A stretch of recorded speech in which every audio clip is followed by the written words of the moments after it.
never ever underestimate the power of Allah. You know, there was a sheikh who mentioned this in Saudi Arabia, and there was a doctor that visited him from Pakistan and told him a story that happened to him. So he says, what happened to me, he says, the doctor who's speaking is a top neurologist, one of the top doctors in Pakistan, or, you know, a very, very good doctor, very hard to meet.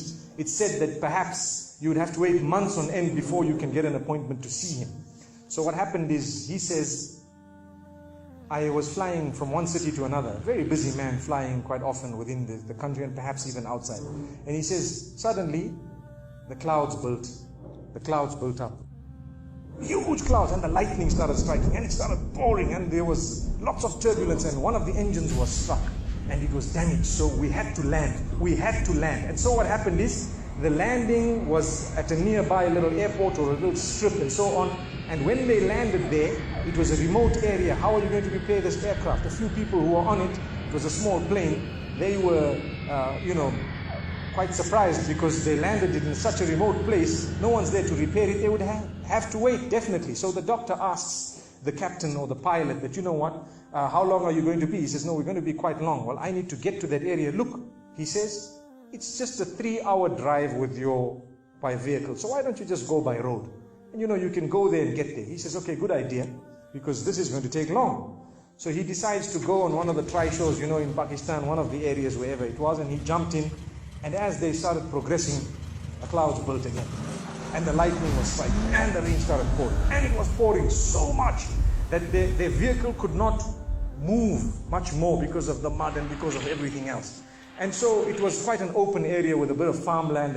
And after a while they realized, look, we're not getting anywhere. There's a little house here. Why don't we just go there? We can read our salah. Perhaps we can, see, have a bit of a meal or whatever else. And they decided to knock the door. Strange people, strange land, far off, out in the rurals.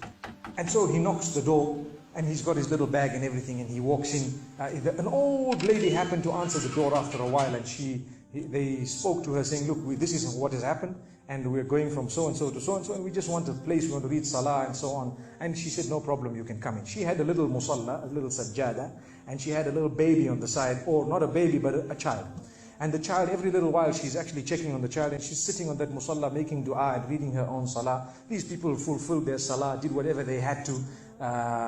And when they were about to leave, they spoke to the old lady saying, thank you very much, jazakumullah khair, and so on. And, we're going, what's happening to this child, So the woman says, look, the child is an orphan. And the child is unwell, not well at all, very sick. And we've been to all the doctors around. And Subhanallah,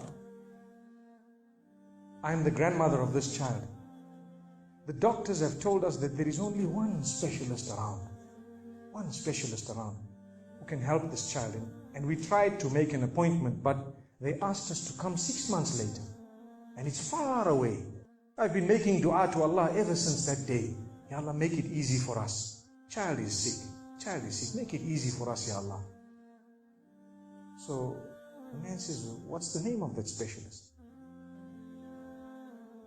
So the granny says, it's Dr. Ishan. Immediately this doctor burst into tears. Straight away, he burst into tears. Why are you crying? Your dua has just been accepted.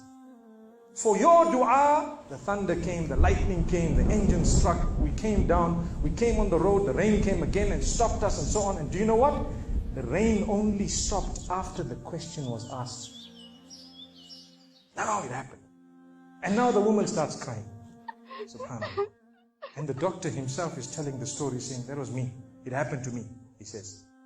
And he says, I learned that Allah's armies are beyond limits. Allah uses whatever He wants to get what He wants done.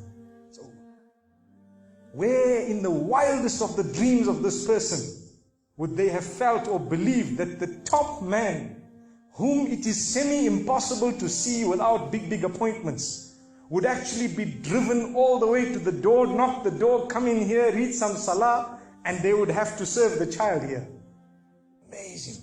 Wallahi, it brings tears to the eyes. But the reason I share it with you, every one of us has needs for Allah subhanahu wa ta'ala.